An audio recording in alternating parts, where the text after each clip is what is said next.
Welcome to Leadership Development News, Profiles and Practices of Top Performers. I'm Dr. Roy Nadler. My co-host for the last 20 years, Dr. Kathy Greenberg, won't be with us today, but she'll be checking in probably next week with us. So we're glad you're with us. Between Kathy and I, we have always been working on helping people be in the top 10%. So that's a tipping point. Are you in the top 10%? Are your people in the top 10%? What are the tools? What are the tips to get you back into that top 10%? That's what we've been doing for the last 20 years, interviewing a variety of authors, speakers, gurus to help you get those tips and tools. Today, we're going to talk with William Davis, and the topic today is leadership is about humans. Why gender relationships are the real competitive advantage. In talking with William, he's also a fan of emotional intelligence, and we're going to talk about that. But let me give you a couple of some of the key highlights, of why we are talking about emotional intelligence, why we're talking about leadership in this time, especially at the start of the new year when we're doing this live, first day on our show in 2026. Everything is more when you think about for yourself, for your team, for your family. What does that mean? More anxiety, more anger, more impatience, more complexity. We're living in this VUCA world, volatile, ambiguous, complex, and uncertain. And so those are the things wheeling around us. And so it really is imperative for you to be able to somehow navigate that. So we talked about the four key leadership challenges that we'll actually also tap into with William. So there's more emotional distress. So I mentioned that. But then what's so interesting is we have less emotional self-awareness. You ask anybody, are you self-aware? Oh, yeah. I'm aware. I know what's going on for me. Probably 75, 80% say we're self-aware. When some of the research from Tara York in her book, Insight, only 15% of us are self-aware. So if you're a leader, you're a manager, you're an executive, how do you become more self-aware? The other challenge, here we have all this going on. We don't really know as much as we think. And then we're on autopilot. And so because we're on autopilot, whatever pops into our mind or whatever worked before may not work now, but that's what we do. We're on autopilot. And so a lot of the coaching that will tap into what William does, I do, Kathy does, is slow thinking. Leadership is slow thinking. Unless you're on the front line, in the emergency room, in the military, you have time to think and to come up with the best scenarios. So one of our tools I'll share here is in the moment, do you know what's going on to bring more self-awareness? So in the moment, how do you have more emotional intelligence in 15 seconds? So we have a tool called the emotional audit. You ask the question, you wait 3 seconds, you see what pops up. And in that gap between stimulus and response, it's the gap. And the 5 questions are, what is it that I'm thinking now? You pause. It's called metacognition. What's my thinking about my thinking? See what pops up. Is that a pattern for you? Is it the only time? Most of the time, if you're stressed, it'll be a pattern. What am I thinking? Second one, what am I feeling now? Meta awareness. You do a body scan, you try to see what's going on for you. And if you're stressed and triggered, is that the first time you felt that? No. Is there a pattern? Question 1, question 2, you kind of see if there is a pattern. Question 3, what is it that I want now? What am I trying to accomplish now? That is meta attention. Let me zero in on what's important for me. What am I trying to do here? That'll be different in every situation. The fourth question is, how am I getting in my way right now? What am I doing to get in my way right now? And that's meta attention, to be aware of that, and meta awareness. Is that a pattern? Many of us get in our way, the same 2 or 3 ways. We don't say what we want. We do say what we want, but we say it with a tone or an attitude. How are you getting in your own way? And then the 5th question is the corrective action. What do I need now to do to be my best? So as an AI prompt, not only what do I need to do, but as an AI prompt, What do I need to do now to be my best? 5 questions, 15 seconds will help you create a gap and then in the moment, not only have a response, but how do you have the best response?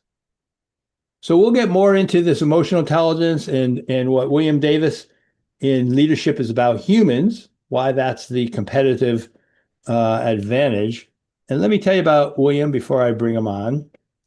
He is a leadership speaker, an author, and former senior level corporate leader with nearly 4 decades of experience in leading large, diverse teams across multiple Fortune 500 type organizations. So he's got the experience where he's seen people be overwhelmed and he's had to deal with all his teams.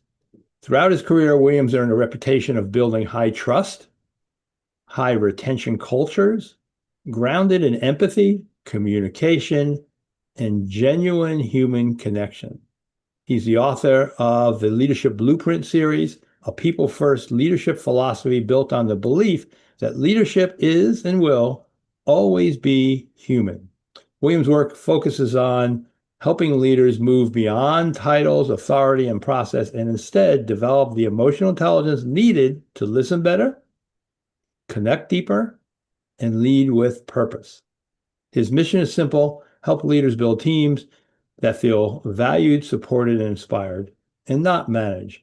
Today, Williams, the author, and speaks to executives, managers, students, and emerging leaders about the transformation power of relationship-centered leadership. So, William, welcome. We're glad to have you here. Thank you, Riley. I appreciate it.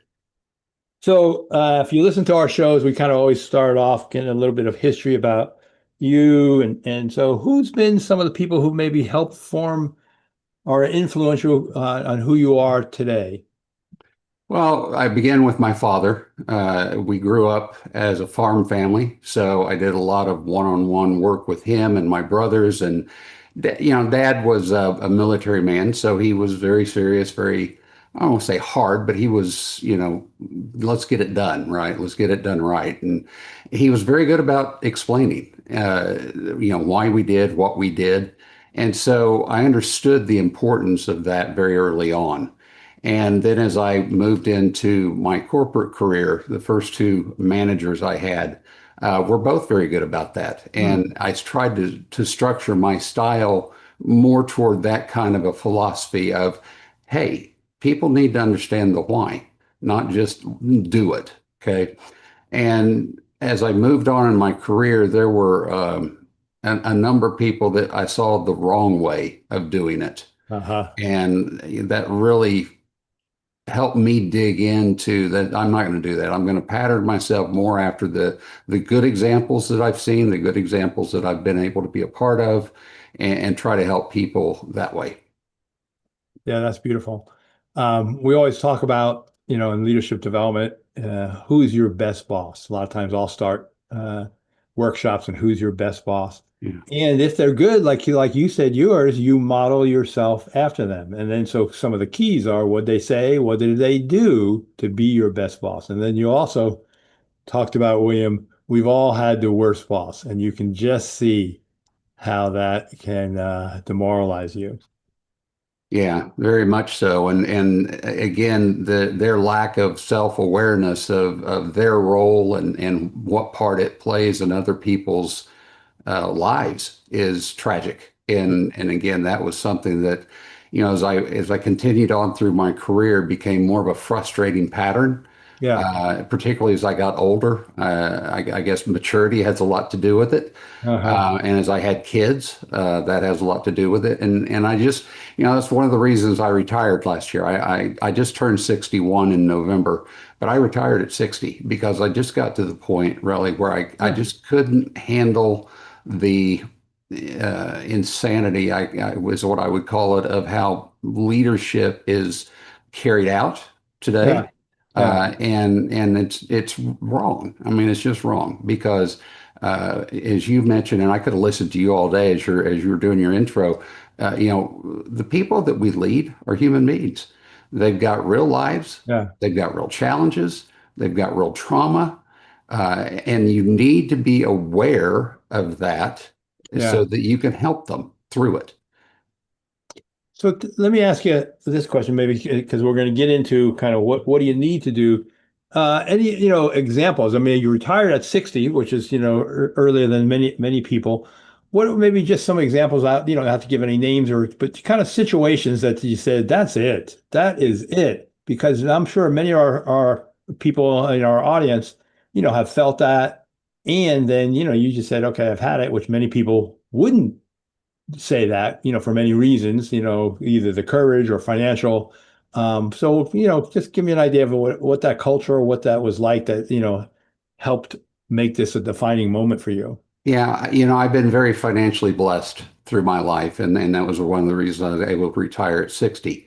But that was probably the straw that broke the camel's back with me is in corporate America, the profits that these companies make.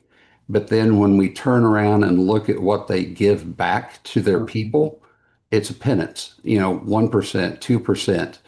While those in the ivory tower, if you will, are receiving, 10, 15, 20% raises and millions of dollars in bonuses. And we've gone to this structure in a bonus perspective where we're pitting our people against each other to see who gets 100% of the bonus that they're supposed to get as opposed to 70.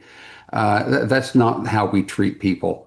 Yeah. And the frustrating thing to me is, yes, as a CEO, as a high executive in a company, I understand that you take on a lot of risk. I understand that you help drive direction. But you need to understand that if you don't have the people that are doing the work, doing the job, you don't succeed. Right. And when it comes to paying them, pay them. Let's not play games. Let's not, try to figure out how do we rip them off, so others can get paid more. Let's not play favorites. Let's treat people in a manner in which they feel like they are rewarded for Yeah. what they do. Yeah. That's great. It's just common sense. I mean, Yes. I've worked with leaders for the last 30 years. And a lot of this stuff is what we learned in our family. A lot of this Yes. stuff what we learned in elementary school. Yeah. I think one of the things from the research that I think is I'm sure you've seen that power mutes empathy. Yes. You you talked about empathy as one of the kind of core things, and that's it for me.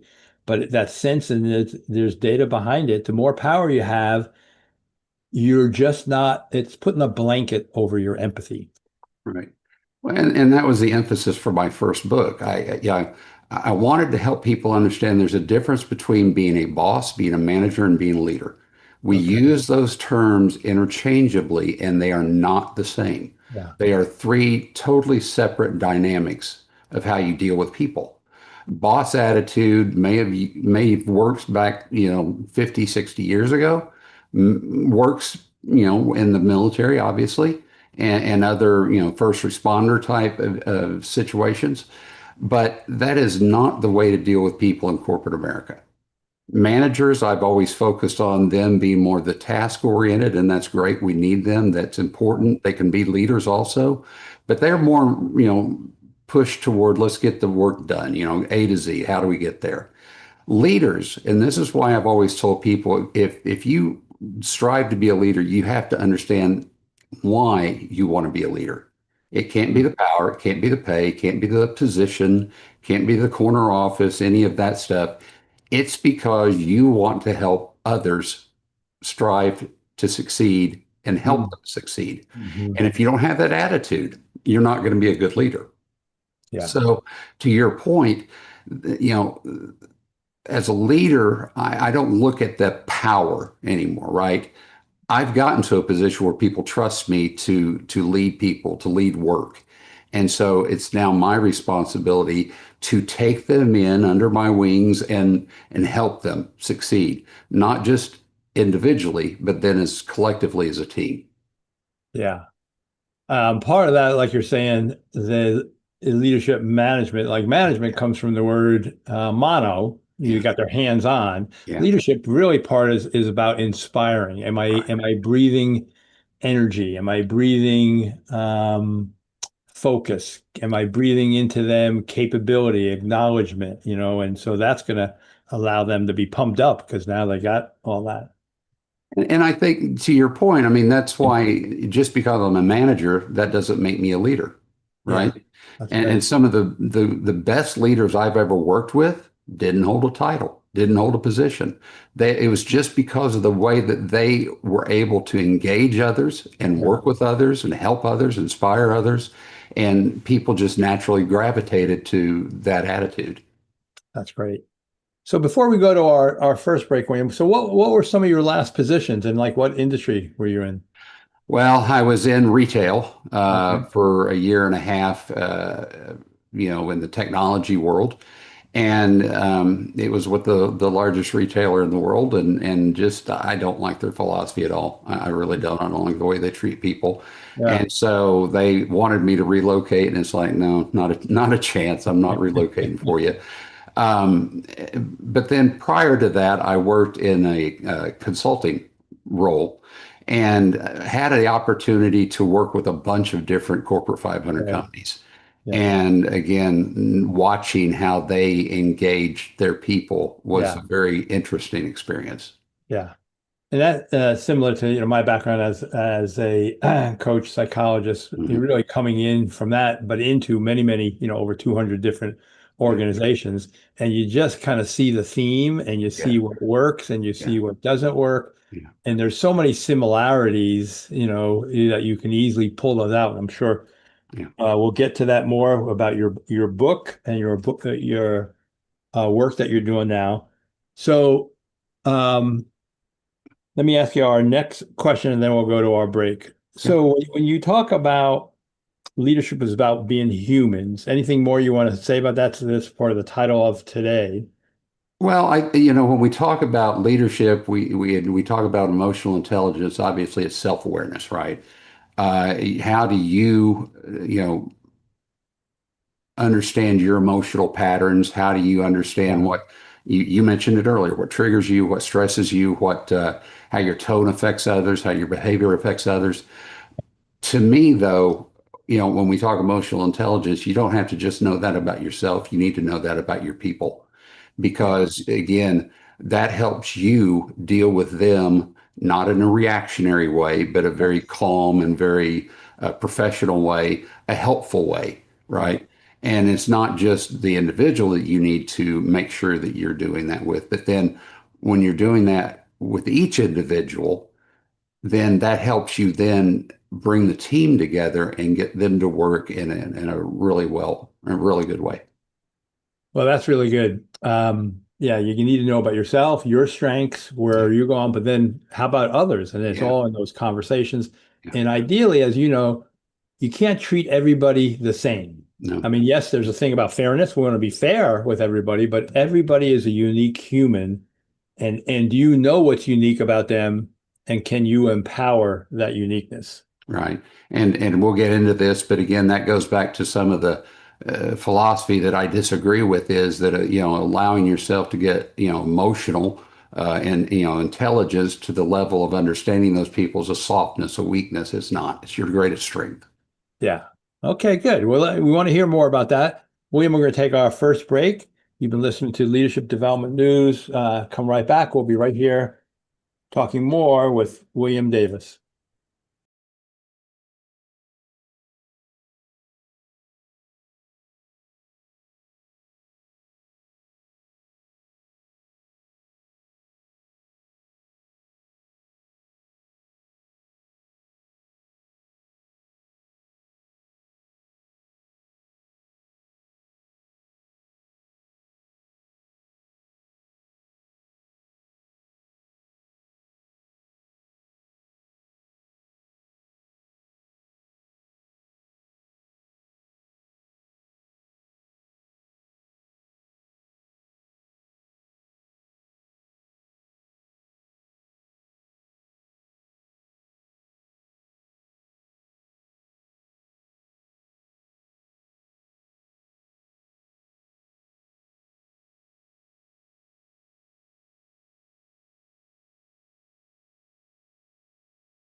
Welcome back to Leadership Development News. We're talking with William C. Davis, and that's his website, williamcdavis.net. You can also get more information from him at William C. Davis at williamcdavis.net. And we're really talking about leadership as being human. And certainly, William is a fan of his emotional intelligence, as Kathy and I are. William, you said one thing, as we get older, the good news for all of us is we get more emotionally intelligent as we get older. It's really maturity. Yeah. One of those things that how you getting in your own way. Question number 4, it's happened so many times, you don't get in your way as much. You know what your triggers are. And so we get more emotionally intelligent.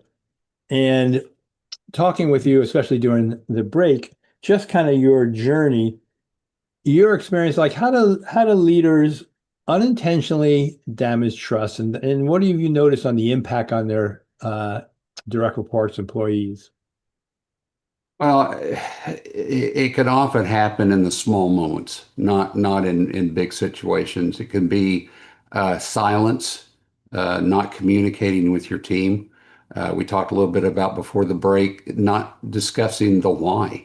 It's one thing for you to give direction to people, but specifically today, where we've got such intelligent, people in the workforce, have so much experience, had so much ability to learn more and faster than I ever did as a kid, coming up through school and so forth.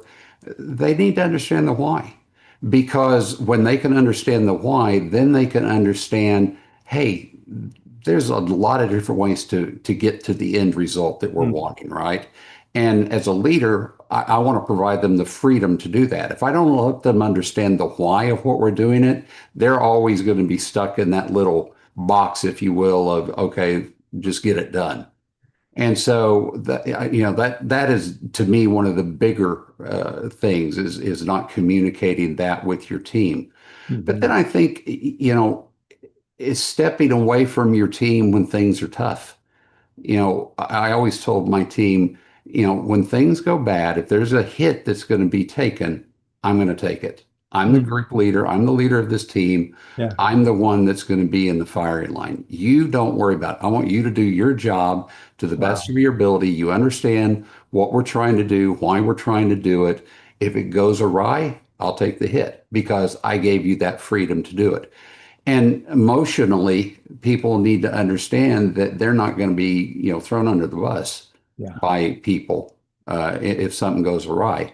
And also, when you take that attitude with people, they trust you.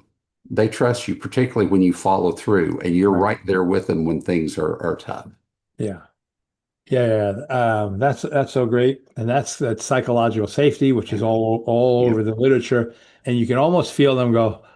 Ah, Yeah. I'm safe. Williams got my back. Just that expression, got my back. I'm not gonna fall on my back and get injured. He's got me. He's behind me. Right. And that is so important. Well, and when they see that you trust them and that they trust you, they're not going to take unnecessary risks or things that are going to cause, they know something's going to go wrong, right? They're going to be careful. They're going to be judicious in what they do, and they're going to protect themselves. They're going to protect you because you're there for them. Yeah. The other thing that you said that was really good, it was just about the why. So just to expand on that a little bit, instead of just a task, like you said, do this, do that, move this, do that, it's just actions. Right. And there's no meaning. And we know from engagement, the more meaning, even if it is, can you move this over there? Because that's going to make it a safer walk, Right. or that's going to make us be more organized, or that's going to make it so we can find this quicker. Another 2 or 3 sentences. Right. And so this idea that you said that we can damage this, like what would be any examples of how we could damage the trust, unintentionally? Well, again, to the example that you were just giving, if I'm just giving direction and not telling them the why, Yeah. I'm telling them I don't trust you to comprehend and be able to figure out the best way to Yeah. do this, right? And again, when we talk about why people leave jobs, it's just not financial. It's they have to feel like there is a sense of purpose, that they are important, that Yeah. they are appreciated for their skills, their knowledge, what they bring to the table. And if you're not putting people in a position where they are feeling like that is being nurtured and help them to grow in those areas, they're going to get frustrated. And Yeah. there's going to, hey, there's got to be more than this, right? There's got to be the opportunity somewhere else, and they'll leave. Yeah, exactly. And it can happen in the moment. And Yeah. this is where being aware of yourself. So something as simple, just an example, someone says something and the leader says, "Why'd you do that?" Why'd you do that? Yeah. With that tone versus, "Oh, really? Tell me a little bit more what was going on for you." Yeah. And at best kind of being neutral versus, "Why'd you do that?" Yeah, yeah, yeah. Well, and I'll give you a perfect example. I hired a young lady. She was in her early 20s, had not been out of college very long. Interview went great. She was, very articulate, very personable. Just I knew I wanted to hire her right then. But when she came to work for me, very quickly, everything that she did, she kept asking my permission, kept asking if it was all right. And I finally just, had a discussion with her, why are you doing this? Well, she had had such a horrific micromanager in her first role Yeah. that everything that she did, email, work, product, whatever, he had to approve. Wow. And if he didn't like the way she did it or what direction she was going, he made her redo it. Yeah. And I just told her, I said, look, that's not me. I hired you because of your expertise. I hired you because of your ability. I trust you to do what I'm asking you to do. If you want clarification, if you want to talk something over, you want to bounce something off me, that's great. But don't ask me, you don't have to ask me for approval Yeah. because, just because I wouldn't do it that way doesn't mean it's not right Yeah. and doesn't mean that it won't work. Nobody's ever accused me of being the smartest person in the room, and I'm not going to put myself in a position where it's my way or else. Right. It's just ridiculous. Yeah. And many of the bad bosses would do that. So we have and I told you about the emotional audit. We have another tool, on my website, drrowynadler.com. And just like you're saying, it's around delegation. Yeah. And so I would have people that I coach, let's talk about, as you did with the person that came to you, what's in the red light, what's in the green light. Right. Simple. And even having her come and say, William, here's what I think is in my red light. And you get a chance to say, no, Yeah. you're empowered to do that. That's in your green light. That's right. And so the red light only has a handful of things, major mistakes. Their boss wants something from you and you don't know, your boss wants something from them and you don't know about it. Hiring, firing, it's the big things. Otherwise, it's in the green light. Right.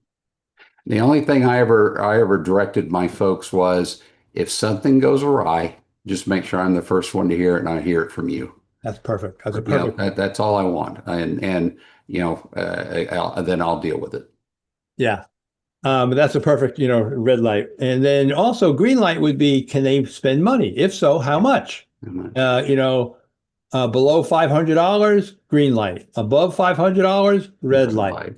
Simple things like that. Yeah, exactly. So tell me about, we're both fans of emotional intelligence, and I have a book, Leading with Emotional Intelligence. So obviously I've been immersed in the field for a while. Sounds like you have also. What do you think are some of the biggest myths about emotional intelligence?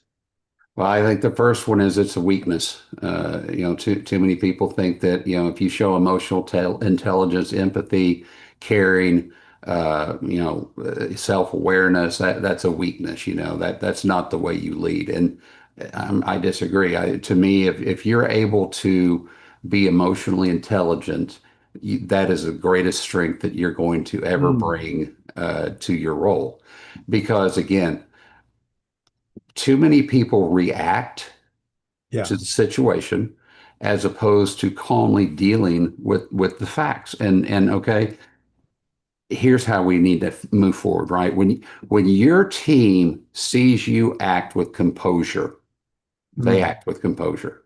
yeah. When they see you fly off the rails, it causes them to make decisions and conduct themselves in a way that is not productive. It can actually make the situation worse. I Yeah. always told my team, with the exception of a couple of surgeries that you might have to go through in life, everything's fixable, Yeah. right? It may not be convenient. It may be stressful. It may cause some people to get a little angry with us, but it's fixable. And if you go from a philosophy of, I'm doing what I think is the right thing, I'm doing it the best I can, it goes awry, we'll get together, we'll figure it out, nobody's going to throw anybody under the bus, and we move forward. And, yeah, we'll do a due diligence to see, hey, what did we maybe miss or what did maybe misstep did we take and we need to do, something different next time. But it's a matter of calmness that you're dealing with the situation. It's under control. And again, no harm is going to be permanently done. Yeah. And that's where the self-management, comes in. You can feel angry, you Yeah. can feel impatient. Yeah. How does it get expressed? And so that's, in the gap. And Uh, I have never had anybody in 40 years that I ever felt like they did something intentionally to sabotage us, right? right. And I've seen too many people through the years accusatory toward people. Something goes wrong. Oh, you did that on purpose. I've never seen that, right? I may be naive, right? Right. But I'm going to give somebody the benefit of the doubt and not sit there and accuse them of doing something that I have absolutely zero proof of. Right. That's really good. I'm just writing that down.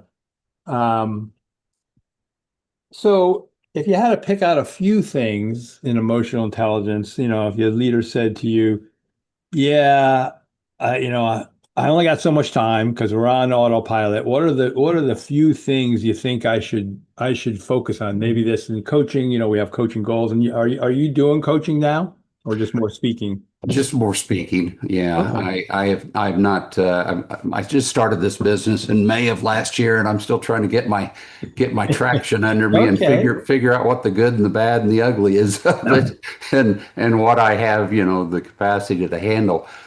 I think really the first thing that I've always told people is if you're going to be successful as a leader, if you're going to tap into the emotional intelligence that we're talking about, you've got to build genuine relationships with your people. Yeah. And again, this goes back to you have to want to be a leader for the right reason. If you don't want to be a leader for the right reason, you're not going to build genuine relationships with your people. And if Yeah. you don't, to me, if you don't build genuine relationship with your people, you're not going to be that successful as leader because all these things we've talked about, areas of stress, things like that, you're going to show a side of yourself that is going to be negative and Right. it's going to turn your team against you. So I've never had success bringing somebody into my office, bringing them into a boardroom and saying, hey, let's sit down and get to know each other. To me, that's not because you're putting them at a disadvantage. They're visioning you up here and them down here. And so, as they communicate with you in that arena, they're going to limit what they say and how they say it and so forth. So what I always did with people is I tried to meet them in an area which was a comfort level for them. Give you an Okay. example. I had a young man who worked for me, again, mid 20s, funny as could be. And he was very outgoing. Everybody loved him, but he was very nervous. He always thought he was going to get fired. Every time I, said, hey, come here, I want to talk to you for a second. Am I going to get fired? It's like, no, you're not going to get fired. So I finally said to him one day, I said, what do you like to do outside of the office? Yeah. And he says, oh, I like to golf. Well, this was 30 years ago, so I still golfed at that time. I said, all right, tomorrow afternoon, you and I are just going to take off. We're going to go golf and just have some fun. And when we got to the golf course, I had him drive the cart. And of course, he was nervous. He was going to wreck it and all that. And first 3 or 4 holes was very stiff. But then I got up to hit a tee shot and it was awful. I mean, it went so far out in the woods, I don't think anybody ever found it. And I could tell behind me he was really nervous. How's he going to react? Is he going to start cursing, throw a fit, break a club, throw a club, whatever? And I just turned around and looked at him. I said, okay, I just want you to know I did that intentionally so you'll feel better about your golf game. Oh, And so when I started just self-deprecating and laughing with him and yeah, making fun of myself, he just totally relaxed. The yeah, curtain fell down yeah, and he realized, hey, this is a real person. yeah. He's really invested in me. He really wants to get to know me. And, the rest of that 18 holes, I mean, we just talked like we'd known each other for 20 years. Ah, And I tried to establish every relationship with each person on my team in yeah, the same manner to where they were comfortable in the environment that we were talking in or visiting yeah. in, That's and good. they loosened up and really shared with me. That's great. That's a great story. And I think it's that for the leader, share that vulnerability. Yeah, And then also, I think one of the things that you said, do you know things about them? Doesn't have to yeah, be in your office, but do you know things about them that you have something in common? Maybe it's golf, maybe it's sports teams, yeah. maybe it's pets, maybe it's vacations.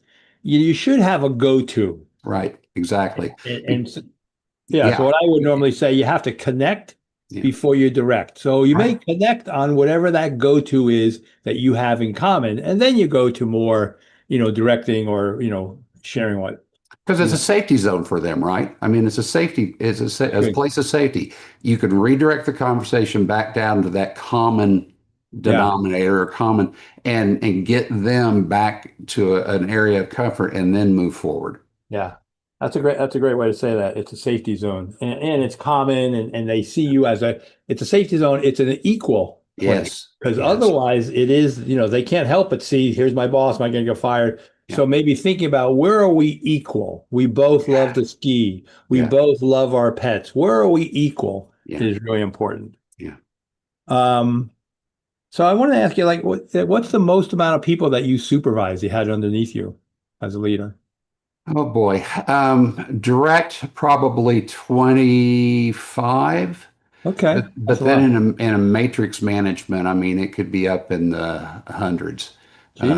I did a lot of work in mergers and acquisitions.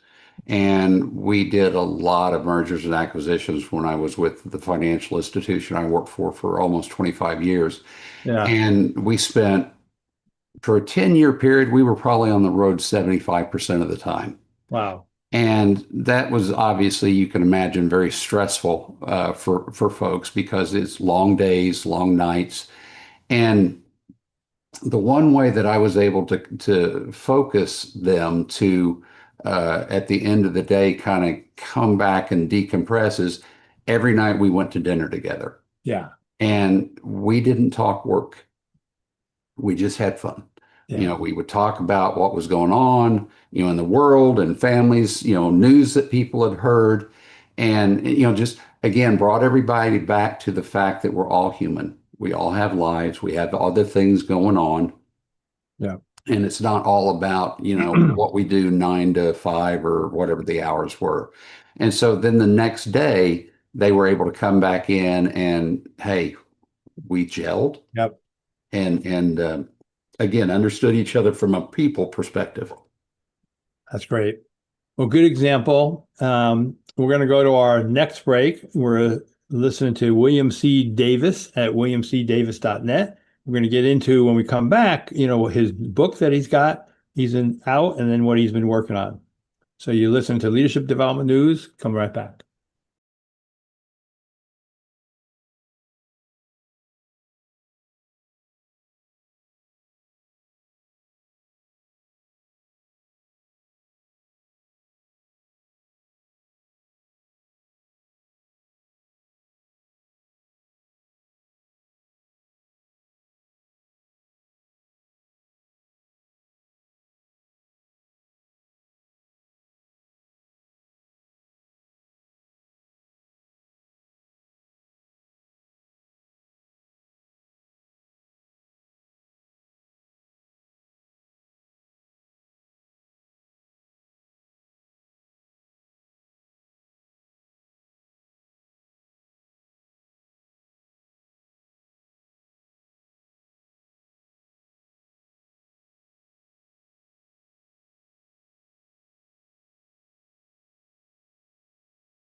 Welcome back to Leadership Development News, Profiles and Practice of Top Performers. We're talking with William Davis, a top performer who is also trying to help you be a top performer. And William, you got a couple books that you've done. It sounds like since you've retired, so you've been a busy beaver, kind of getting that and collecting that. Maybe say a little bit about kind of the why of the books, and then give us the titles, and then we'll kind of delve into really what's in there.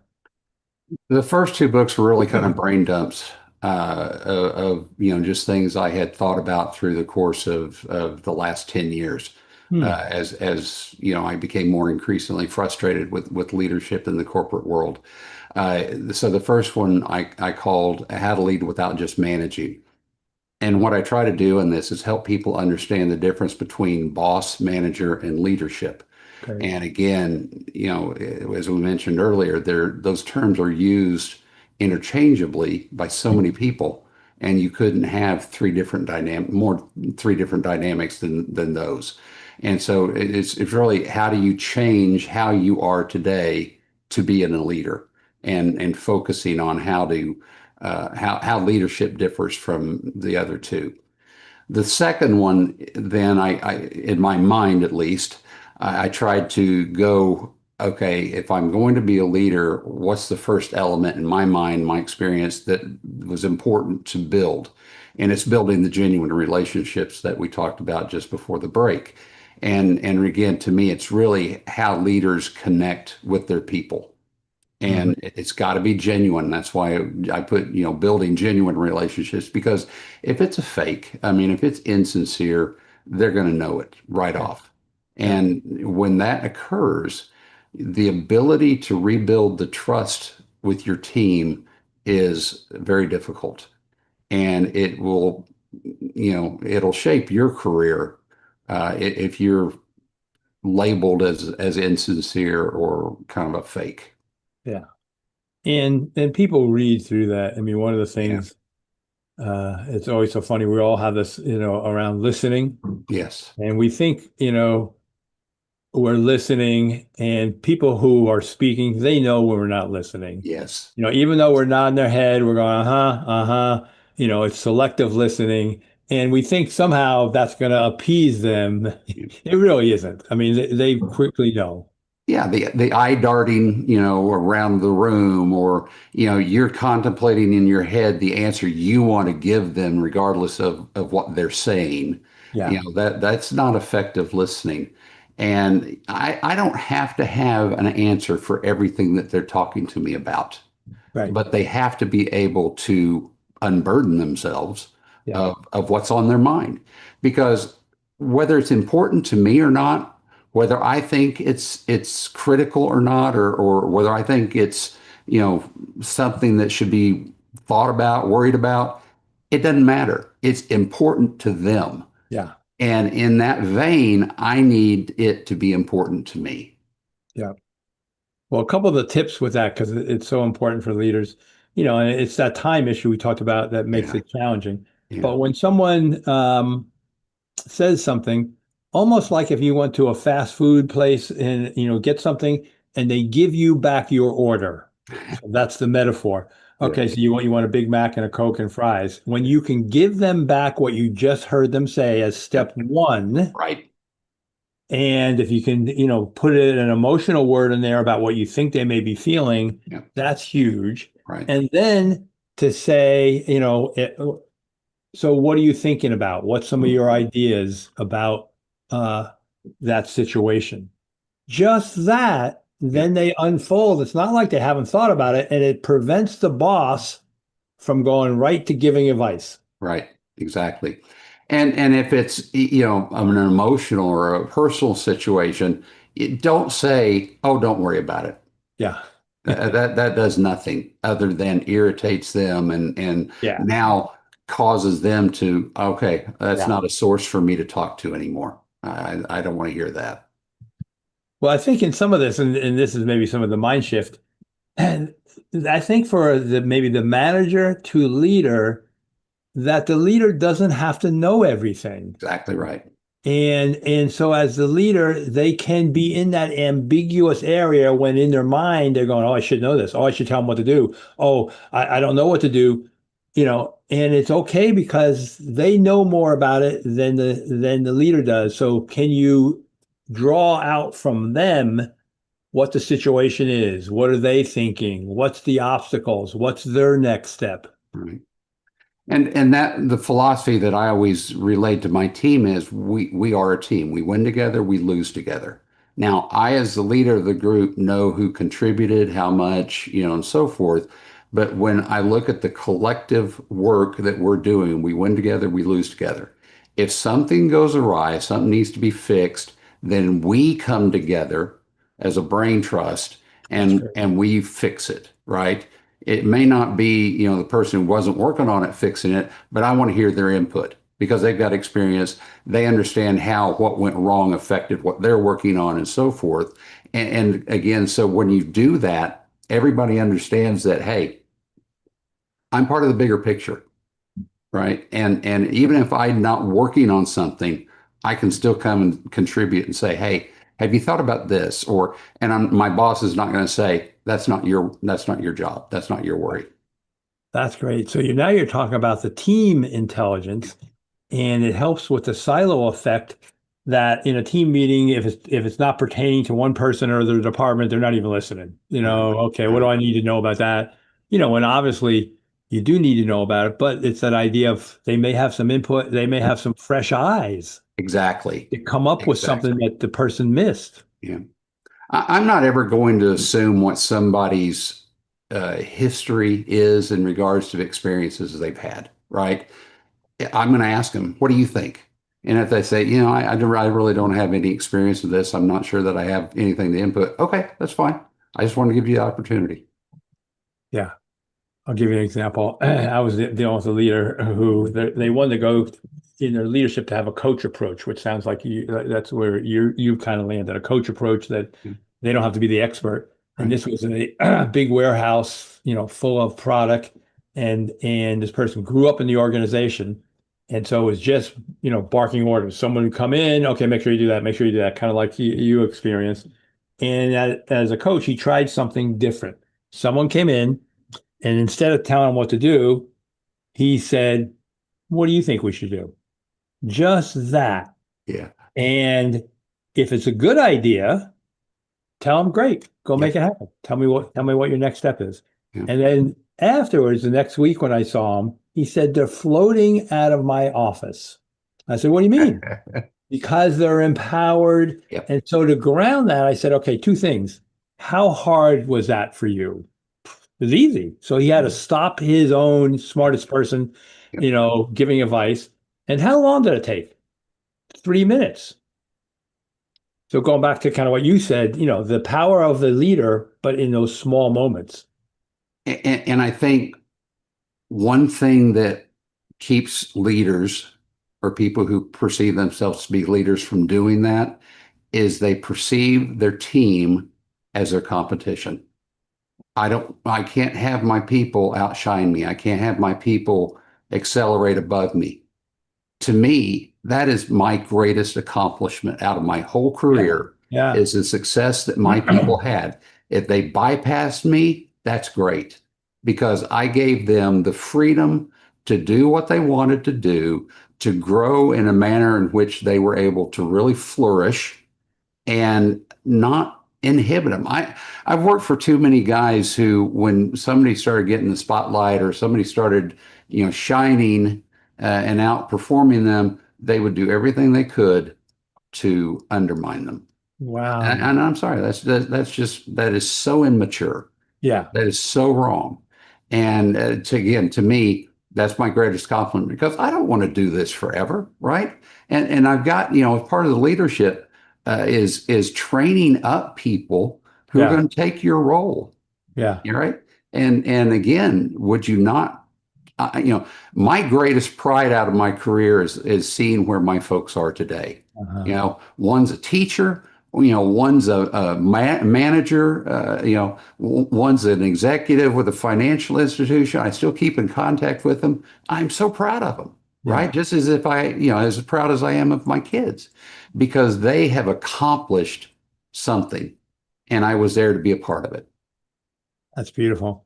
And William, I can hear the passion in your voice as you talk Yeah. about that, and the kind of Yeah. the empathy and the pride just oozes out. And that's why I think earlier on you said, and not everybody should or wants to be a leader. I Yeah. mean, there are some people who just are fine doing being the technical expert. Many organizations, to move up, you have to be a leader.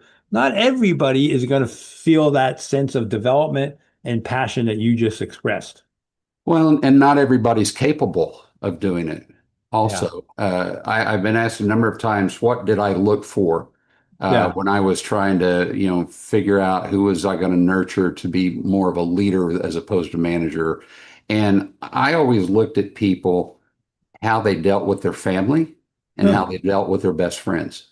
Yeah. Because if they dealt with those people in an immature fashion, a mean-spirited fashion, I knew that if they're going to treat people that they're supposedly love and are close to in that fashion, Wow. then I cannot possibly expect them to deal with people who are just random, if you will, working for them in a way that is going to be beneficial to Yeah. them or the Yeah. team. Yeah. Well, those are all kind of telltale marks, Yeah. and it is those subtle things Yeah. that you kind of hear about. Um, Well, and to your point, though, it's the art of listening, observing. You don't have to create a situation to see, right? You just observe, you yeah. just listen, and those things are eventually going to come out. Right, right. And you're going to see it. Yeah. So we talked a little bit about derailers. I'll share one or two, and then you shared some. You know, smartest person in the room syndrome. That's kind of like we were talking about with the manager, and they feel like they gotta be the smartest person. And what happens is, and I'm sure you've seen it, they're not doing it like you said about intentionality. They're not doing it because they want to put people down, but it releases dopamine. They're the answer person, and Right. you can almost say, "Wow, I'm on spot. I'm on fire. Who's got Yeah. something for me? Make sure you do this, do that." So that's Yeah. one, and then the other one is kind of lack of impulse control. And it Yeah. sounds like you've kind of mentioned that. And so Absolutely. let me give you a little bit of our lightning round. So I'll just give you the question and you just kind of fill in the blank. We'll see about that. Leadership is, and Caring for, inspiring, and building up your team or others. that's great. And that's that, infusing them Yeah. with energy. I mentioned the people flying out of their room. We have an acronym called AWAWA. WAWAW. Are they walking away with a win? There you go. There you Walking go. away with a win. It's like, I oh, like I that. saw my boss, and wow, he acknowledged me. He Yeah. he told me what's in my green light. Yeah. He said, "Great job." Oh, I'm flying away. That's a wah-wah. So, Yeah. are you getting a wah-wah? All right. Next one is at work. It's all about. Your people. There you go. It's all That's about your people. Yeah. the title of today's show about the humans, why general relationships are a real competitive advantage, and your books. And then how about during the day? This is more around the self-management and EI. What do you do during the workday to manage yourself or to, gives you the most energy to recharge? Well, again, it's interact with my folks. That was always energizing for me. Walking the floor, Mm, talking with them. Kind of seeing the body language, yep. seeing the eye movements. Wherever the shoulders were and so forth. And then, if I could sense a situation going awry, lift them up. Let's get them back to that, as we talked about earlier, that safety zone where they Yeah, can kind of step out of what they are perceiving as wrong for a few minutes and maybe readjust their thinking and decompress. that's great. Well, William, you got a wealth of good experience. I love it that you're taking this, all and now going to kind of spread that knowledge, and especially with the emotional intelligence kind of overlay, we all need that. So if you want more information about William C. Davis at williamcdavis.net, and also that's his website, www.williamcdavis.net. And you can check out his books and see what else he's got going. So, William, thank you so much for being on the show. Really appreciate it. Really enjoyed it. Yeah, me too. All right. So you've listened to Leadership Development News. Tune in to tune up your performance now in 2026, our 20th year. If you want more information about me, some of the tools that I mentioned, go to www.drrelynadler.com. Thank you, folks.